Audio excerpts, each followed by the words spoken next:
brièvement, j'aimerais renouveler à titre personnel le remerciement du Conseil de la Communauté marocaine des étrangers,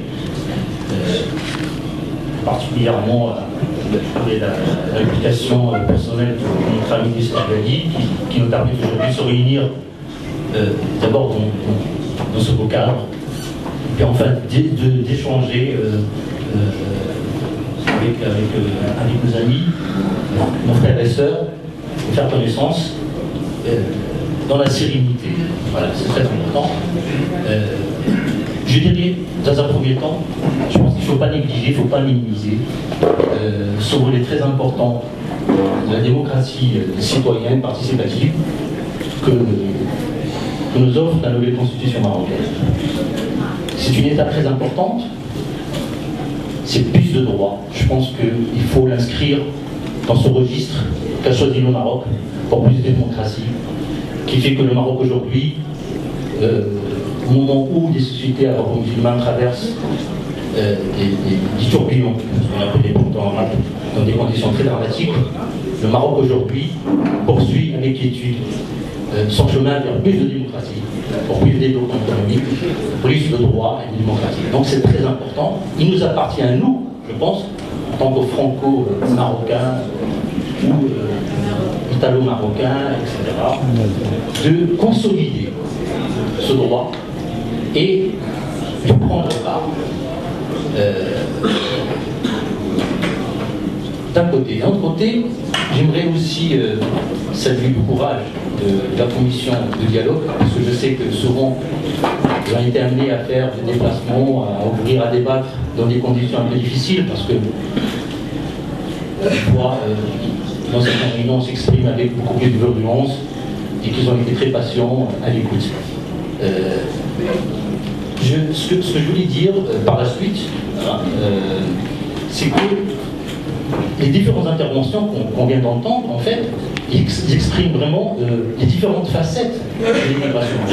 Quand j'entends par exemple notre ami Gide Delab qui, avec son parcours, son implication dans la vie politique en France, que je salue au passage, ça fait partie de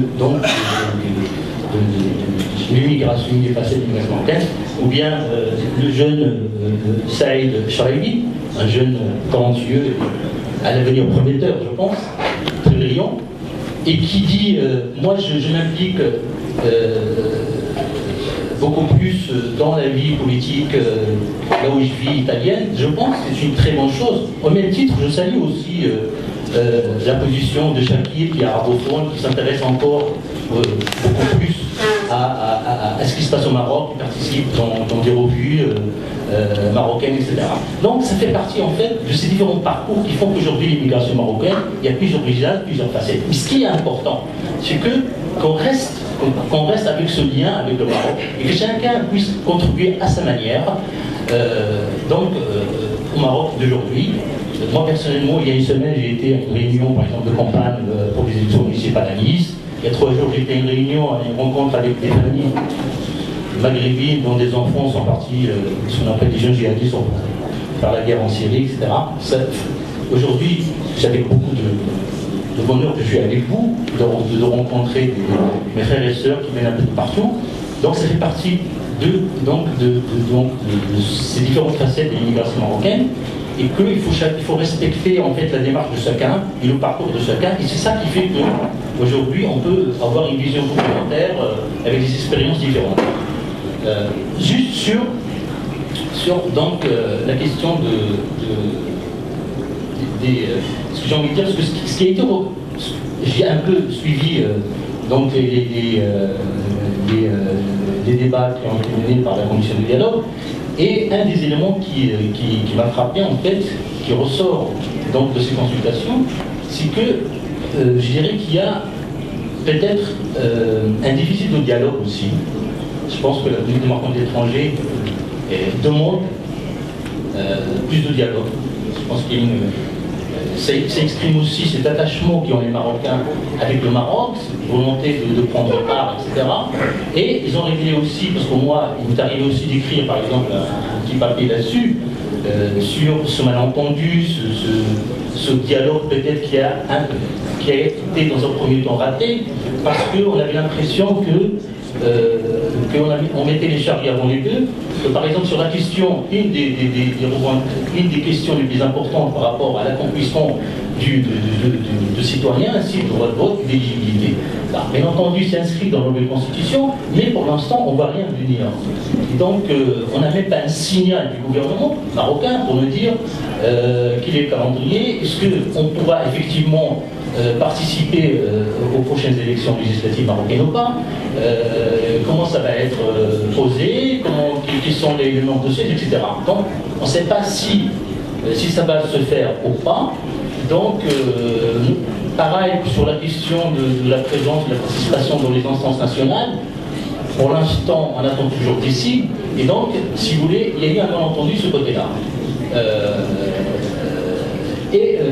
Moi, avec 10 amis, on était porteurs en fait d'une demande d'organiser des assises de l'immigration marocaine, parce que, avec tout ce que j'ai cité, donc on arrive à un parcours très important, que ce soit ce qui se passe au Maroc par rapport à la nouvelle constitution concernant le droit de vote, etc. Et on avait dit qu'il était temps, pourquoi pas, d'organiser des assises de l'immigration marocaine pour faire le point d'abord entre nous, une rencontre entre les acteurs de la société civile marocaine, comme aujourd'hui, mais à une échelle beaucoup plus large, et d'autre part, rencontrer aussi des membres de la société civile marocaine, parce que j'estime aussi qu'on a beaucoup de choses à apprendre de la société civile marocaine. Moi, j'ai tendance à dire que, par exemple, dans des pays démocratiques comme la France, où pratiquement tous les droits ils sont garantis, on a des guichets. Vous avez besoin de telle chose, tel droit, vous avez des guichets, vous avez le droit de telle chose, vous avez des guichets.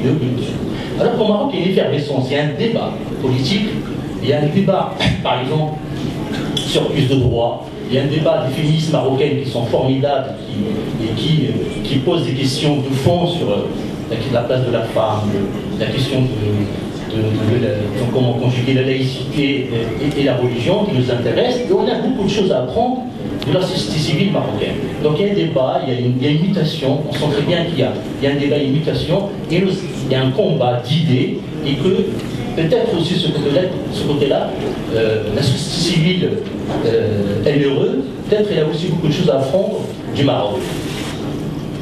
Nous avons aussi besoin, dans le cadre de ces assises, de faire le point, de regarder dans le rétroviseur, pour regarder où nous en sommes, essayer de faire le bilan, essayer d'avoir une vision commune d'avenir, et pourquoi pas créer une espèce de fédération, de coordination, qu'on puisse échanger, se connaître. Merci.